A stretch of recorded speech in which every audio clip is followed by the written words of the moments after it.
नमस्कार, मी स्नेहल चौधरी. आपण पाहत आहात एल एस मराठी. पाहूयात एल एस मराठीची स्पेशल बुलेटिन. एल एस मराठीच्या स्पेशल बुलेटिन मध्ये आपलं स्वागत आहे. पाहूयात काही वेगवान हेडलाईन्स. सुनेत्रा पवार प्रशांत किशोर भेटीनं भाजपा नाराज झाल्याची सूत्रांची माहिती. राष्ट्रवादीला नवा रणनीतिकार मिळाल्यास भाजपचं नुकसान होण्याची भावना. प्रवीण दरेकरांनी काढली मनोज जरांगेंची अक्कल. आरोप करायला फार अक्कल लागत नाही, रस्त्यावर आणि सिस्टीम मध्ये आंदोलन करण्यात फरक. शिवसेना कोणाची याचा निकाल जनतेनं दिला. एकनाथ शिंदेंचा विरोधकांना टोला. शिवसेनेच्या मालकीच्या वादावर एकनाथ शिंदेंचा दावा. स्मशानभूमी अभावी पेटलेल्या सरणावर ताडपत्री धरून अंत्यविधी. पुण्याच्या राजगड तालुक्यातील दुर्गम खोपडेवाडीतील धक्कादायक प्रकार. भंडाऱ्याच्या तुमसरमध्ये पत्नीच्या डोळ्यांदेखत वाघानं गुराख्याला खेचून नेलं. वाघाच्या हल्ल्यात पतीचा दुर्दैवी मृत्यू. घटनेमुळे परिसरात भीतीचं वातावरण. या होत्या काही वेगवान हेडलाईन्स. आता पाहूयात सविस्तर बातम्या. पहिली बातमी. विखे पाटील, प्रसाद लाड आणि जरांगेंना हाकेंची शिवीगाळ. भाजपला सत्तेपर्यंत कोणी पोहोचवलं? लक्ष्मण हाके यांचं वक्तव्य. विखे आणि लाड, तुमच्या बापाला विचारा ओबीसी म्हणजे काय. जरांगेंच्या टीकेनंतर हाकेही ऍक्शन मोडमध्ये दिसत आहेत. हाकेंकडून सरकारमधील नेत्यांचा खरपूस समाचार तिथं घेतला जातोय.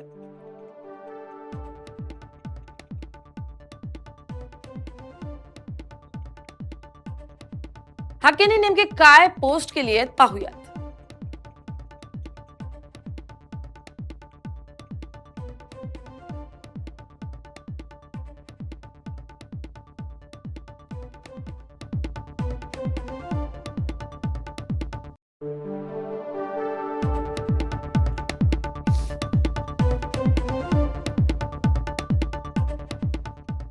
वळूयात पुढच्या बातमीकडे. प्रवीण दरेकरांनी आपलं वक्तव्य करताना की प्रतिक्रिया देताना मनोज जरांगेंची अक्कल काढली आहे. आरोप करायला फार अक्कल लागत नाही, रस्त्यावर आणि सिस्टीम मध्ये आंदोलन करण्यात फरक आहे. कुठलाही मंत्री हस्तक्षेप करू शकत नाही. काही त्रुटी असतील म्हणून नोंदी रद्द केल्या असं दरेकर यांचं वक्तव्य आहे. निर्णय घेऊ, पण झोपलेल्याला जागा करता येतं, झोपेचं सोंग घेतलेल्याला जागा करता येत नाही. यापूर्वी अशा अनेक काही नोंदी ज्या आहेत त्या रद्द करण्याचे आदेश दिलेले आहेत. बावनकुळे साहेबांवर देखील आरोप करता येतो. शिंदे समितीवर आरोप केलेला आहे. मला वाटतं आरोप करायला काय फार अक्कल लागत नाही.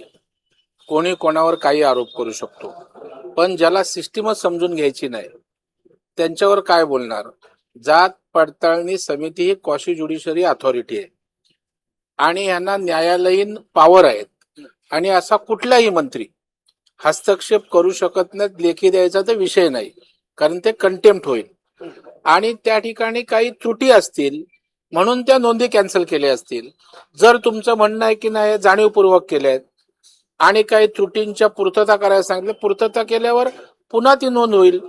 चुकीचं केलं असेल तर अपील अथॉरिटी आपल्याला आहे, अपिलात आपण निर्णय घेऊ, पण झोपलेल्याला जागा करता येतं, झोपेचं सोंग घेतलेल्याला जागा करता येत नाही. यापूर्वी अशा अनेक नोंदी रद्द झाल्या होत्या, मात्र मग आत्ताच सीजेपी अर्थातच कॉक्रोच जनता पार्टीचे अध्यक्ष अभिजित दिपके हे पंतप्रधान मोदींना विनंती करतायत की मोदींनी स्वतंत्र दिनी तरुणांशी संवाद साधावा. तरुणांसाठी कोणी पावलं उचलली त्यांनी सांगावं. दिपकेंच्या विनंतीनंतर पंतप्रधान मोदींकडे लक्ष. स्वातंत्र्य दिनाच्या पार्श्वभूमीवर पंतप्रधानांनी देशातील तरुणांशी संवाद साधावा आणि त्याच्यासाठी सरकारकडून कोणती पावलं उचलली जात आहेत याची माहिती घ्यावी, अशी विनंती अभिजित दिपकेंनी केली आहे. तरुण पिढी देशाच्या विकासातील महत्वाचा घटक असून त्यांच्या समस्या आणि आकांक्षा समजून घेणं आवश्यक असल्याचंही दिपके म्हणतात. हेलो एवरीवन, 15 अगस्त आ रहा है. हर इंडिपेंडेंस डे को हमारे प्राइम मिनिस्टर रेड फोर्ट से भाषण करते हैं. तो इस बार हम चाहते हैं कि प्राइम मिनिस्टर का जो स्पीच है वो जेनजी के लिए हो, यूथ के लिए हो. प्राइम मिनिस्टर नरेंद्र मोदी अपनी स्पीच में इस बार 15 अगस्त को बताए कि वो जेनजी के लिए क्या कर रहे हैं, यूथ के लिए क्या कर रहे हैं और कैसे वो इनको एक बेटर फ्यूचर प्रोवाइड कर सकते हैं. और मैं आप लोगों से भी रिक्वेस्ट करता हूं कि अगले एक हफ्ते तक प्लीज आप सभी लोग प्राइम मिनिस्टर से रिक्वेस्ट करिए कि इस बार उनकी जो स्पीच है वो आप लोगों के लिए होनी चाहिए, यानी कि जेनजी के लिए होनी चाहिए, यूथ के लिए होनी चाहिए. Thank you. वळूयात पुढच्या बातमीकडे. सध्या राज्यात शेतकऱ्यांच्या कर्जमाफीचा विषय हा चांगला तापलाय. त्याची चर्चा सगळीकडे सुरू आहे. अशातच दत्तात्रय भरणे यांनी वक्तव्य केलंय. त्यांनी प्रतिक्रिया दिली. ते म्हणतायत शेतकऱ्यांच्या केवायसीचं काम सुरूच आहे. आतापर्यंत सुमारे 11 लाख शेतकऱ्यांची केवायसी प्रक्रिया पूर्ण झाली आहे. 2 दिवसात शेतकऱ्यांच्या खात्यात रक्कम जमा होईल. 56 लाखांहून अधिक शेतकऱ्यांना 40 कोट्यांपेक्षा जास्त मदत तिथे मिळणार आहे. कर्जमाफीवर कृषी मंत्री दत्ता भरणे यांची माहिती. वाढ करावी कारण या जिल्ह्यामध्ये अनेकांनी प्रामाणिकपणे भरलेली आहे. त्यामुळे स्वतंत्र अनुदानात वाढ करावी अशी मागणी होती. 100% शेतकऱ्यांचं काय चूक नाही. त्यांचं म्हणणं आहे की आम्ही नियमित वेळेवरती कर्ज फेड करतो, ही काय आमची चूक आहे का? हे नेहमी शेतकरी म्हणतात शेतकऱ्यांची खरंच चूक नाहीये. परंतु शेवटी आज आपण मदत कुणाला करतोय की जो खरं अडचणीत आलेला शेतकरी आहे त्याला आपण मदत करतो. ही योजना आपण वेळेवर भरणाऱ्या शेतकऱ्यांसाठी त्यांचं म्हणणं वाढवून दिलं पाहिजे, त्यांना मिळालं पाहिजे याबद्दल दुमत नाही. मी पण त्या मताशी सहमत आहे. शेवटी सगळ्यांचा विचार करून या बाबतीमध्ये निर्णय हा घ्यावा लागतो. पहिल्यांदा आपण जे शेतकरी थकलेत अडचणीमुळं, निसर्गाच्या अडचणीमुळं किंवा काय अडचणीमुळे थकलेत त्यांना आपण मदत करूया. आणि जे नियमित भरणाऱ्या शेतकऱ्यांना आपण तर निश्चित आपल्याला सगळ्याला माहित आहे की राज्य सरकार नियमित भरणाऱ्या शेतकऱ्याला तर हित मदत करेलच, पण बाकीच्या ज्या शासकीय योजना आमच्या केंद्राच्या असतील, राज्याच्या असतील किंवा बाकीच्या योजना कृषी विभागाच्या असतील, त्या योजनेमधनं आम्ही नेहमीच शेतकऱ्यांना मदत करत असतो, त्यांना सहकार्य करत असतो. वळवत पुढच्या बातमीकडे. सरकारनं विद्यार्थ्यांच्या समस्यांकडे लक्ष दिलंय, अमृता फडणवीस म्हणतायत. त्यांच्या सर्व समस्यांची दखल घेतली जाते. मोहन भागवत यांच्या वक्तव्यावर अमृता फडणवीसांची प्रतिक्रिया. LGBTQIA+ समुदायाबाबत मानसिकदृष्ट्या तयार व्हावं लागेल, त्यासाठी आधी नियमांचा विचार होणं गरजेचं आहे, असंही अमृता फडणवीस म्हणतात. Mumbai Maharashtra India's international movement to unite नेशन्सच्या कार्यक्रमात राष्ट्रीय स्वयंसेवक संघाचे RSSचे प्रमुख मोहन भागवत यांनी केलेल्या संवादावर भाष्य करताना मुख्यमंत्री देवेंद्र फडणवीस यांच्या पत्नी अमृता फडणवीस म्हणाल्यात, यात अनेक जर तरचे मुद्दे आहेत, त्यामुळे आपण भविष्याचा विचार केला पाहिजे. आपल्या मुलांच्या मुख्य गरजा किंवा समस्यांकडे लक्ष दिलं जात आहे की नाही हे आपण पाहिलं पाहिजे. त्यांच्या सर्व समस्यांची दखल घेतली जाते आणि त्या सोडवण्याचा प्रयत्नही होतोय.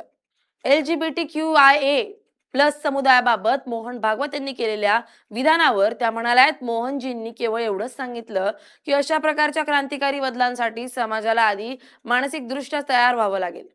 एकदा का आपण समाज म्हणून तयार झालो आणि एखादा कायदा किंवा धोरण अस्तित्वात आलं ज्यामध्ये अशा प्रकारची संस्था किंवा व्यवस्था समोर आल्यास ती कशी असेल, तिचे अंतर्गत नियम काय असतील, तसेच काही गोंधळ किंवा समस्या निर्माण झाल्यास काय करावं, या सर्व गोष्टींचा आधी विचार होणं गरजेचं आहे आणि त्यानंतरच पुढील पाऊलं उचलली केली पाहिजेत. समाजासाठी तेच अधिक हिताचं ठरेल.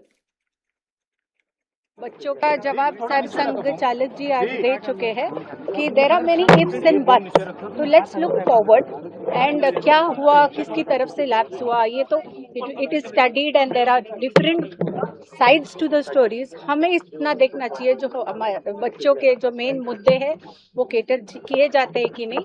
एंड जैसे हम देख रहे हैं all their concerns are being looked into and dealt with. Mohan Bhagwat यांनी एक म्हटलं की संवाद हा साधला पाहिजे, लॉ बनाना चाहिए एलजीबीटी. आपका क्या कहना है उस पे, मतलब संघ चालक जी मोहन जी ने अभी कहा कि first society has to mentally prepare for this kind of revolutionary changes.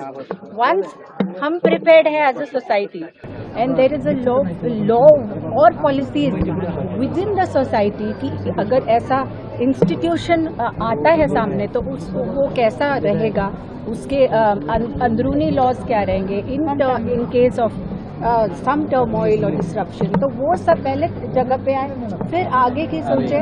That will be better for the society. Mohan Bhagwat यांनी सध्या सगळीकडेच भटक्या कुत्र्यांचा सुळसुळाट सुरू आहे. त्यातच अकोल्यातील मूर्तिजापूर शहरात भटक्या कुत्र्यांचा उपद्रव पाहायला मिळतोय. भटक्या कुत्र्यांमुळे नागरिकांमध्ये भीतीचं वातावरण पसरलंय. पोलीस स्टेशन परिसरातच भटके कुत्रे दिसत आहेत. 100हून अधिक भटक्या कुत्र्यांचा उपद्रव तिथं पाहायला मिळतोय. अकोल्याच्या मूर्तिजापूर शहरात भटक्या कुत्र्यांचा वाढता उपद्रव नागरिकांसाठी गंभीर डोकेदुखी ठरतोय. विशेष म्हणजे शहर पोलीस स्टेशन परिसरातच 100हून अधिक भटके कुत्रे मुक्तपणे वावरत असल्याचा आरोप नागरिकांनी केलाय. एका बाजूला पोलीस स्टेशनमध्ये सुमारे 70 कर्मचारी कार्यरत असताना त्याच परिसरात कर्मचाऱ्यांपेक्षा कुत्र्यांची संख्या अधिक असल्याचं चित्र समोर आलंय. त्यामुळे नागरिकांसह पोलीस कर्मचाऱ्यांनाही जीव मुठीत धरून वावरावं लागत असल्याची चर्चा सुरू आहे. याचा आढावा घेतलाय आमचे प्रतिनिधी प्रतीक कुरेकर यांनी. पाहूयात.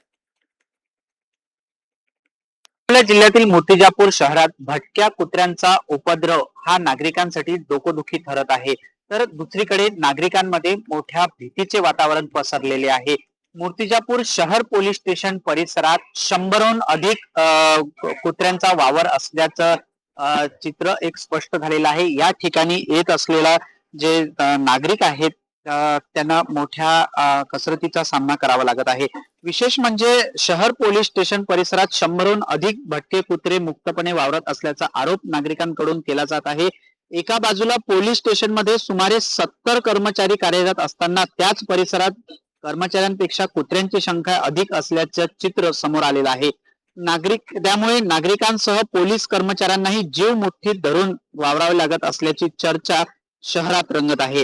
मूर्तिजापूर शहर पोलीस स्टेशन परिसरात दिवस रात्र भटक्या कुत्र्यांचा वावर वाढला असून अनेक कुत्रे टोळक्यांनी फिरत असल्याने नागरिक, महिला, ज्येष्ठ नागरिक आणि शाळकरी विद्यार्थ्यांमध्ये भीतीचे वातावरण पसरलेले आहे. रात्रीच्या वेळी या परिसरातून येणाऱ्या जाणाऱ्या ये जा करणाऱ्या कुत्र्यांचा अधिक त्रास सहन करावा लागत असल्याने नागरिकांचं जे भीतीचं वातावरण आहे ते मोठ्या प्रमाणात नागरिकांच्या मनामध्ये पसरलेलं असून ये जा करणारे जे नागरिक आहेत त्यांच्यामध्ये एका प्रकारे भीतीचं वातावरण सध्या सगळीकडे जोरदार पाऊस सुरू आहे. त्यातच रस्त्याच्या समस्या या सर्व भागांमध्ये पाहायला मिळतात. त्यातच परभणीची परिस्थिती ही अत्यंत विदारक आणि भीषण झाली आहे. परभणीच्या अनेक भागांमध्ये रस्त्याची समस्या उद्भवली आहे. अनेक ठिकाणी नागरिकांना वेळेवर पाणी नाहीये. काही भागांमध्ये नाल्यांची सुविधा नाहीये. सर्व समस्यांकडे विशेष लक्ष देणार असं अंबिका डहाळे म्हणतात. परभणी शहरातील अनेक भागांमध्ये रस्त्यांची समस्या असून काही रस्त्यांची दुरवस्था झाली आहे. तसेच अनेक ठिकाणी नागरिकांना वेळेवर पाणी उपलब्ध होत नाहीये. काही भागांमध्ये नाल्यांची सुविधा नसल्यामुळे सांडपाणी रस्त्यावर येत असल्यानं नागरिकांना नाहक त्रास सहन करावा लागतोय. या समस्या सोडवण्यासाठी गटारांची कामं, रस्त्यांची दुरुस्ती, पाणी पुरवठा आणि स्वच्छतेच्या प्रश्नांवर विशेष लक्ष देणार असल्याचं नवनिर्वाचित महापालिका सदस्य अंबिका डहाळे यांनी सांगितलंय. नवनिर्वाचित मनपा सदस्य आणि ठाकरेंच्या शिवसेनेच्या महिला आघाडीच्या जिल्हाध्यक्षा अंबिका डहाळे यांच्यासोबत बातचीत केली आहे आमचे प्रतिनिधी विष्णू साईगुंडे यांनी. पाहूयात. परभणी शहरामध्ये अनेक प्रश्न आहेत. सध्या पावसाळा दिवस आहे. बऱ्याचशा आता आपली महानगरपालिकेमध्ये सत्ता आहे आणि शहरामध्ये रस्त्यांचे प्रश्न आहेत, नाल्यांचे प्रश्न आहेत, अनेक असे प्रश्न आहेत की जेणेकरून ते आता भविष्यामध्ये तुम्हाला सोडवावं लागतील. त्याबद्दल काय? ज्यावेळेस माननीय पक्षप्रमुख उद्धवजी ठाकरे साहेब मुख्यमंत्री होते त्यावेळेस आमदार डॉक्टर राहुल पाटील साहेबांनी शहराच्या विकासासाठी भूमिगत पाणी पुरवठा योजना मंजूर करून आणली, जेणेकरून शहराचा एक चेहरा बदलावा. आणि शहरातले हे जे नाल्या आणि आहे की त्यामुळेच शहरात घाण जास्त होते.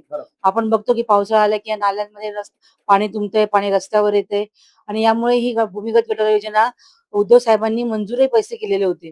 पण त्यानंतर जे काही राजकारण झालं, जे काही सत्ता बदल झाला, तर त्या सत्ता बदल नंतर फक्त विकासाच्या नावाखाली ज्यांनी पक्ष बदलला आणि जे काही झालं, पण शहराचा विकासासाठी कोणी विचार केला नाही.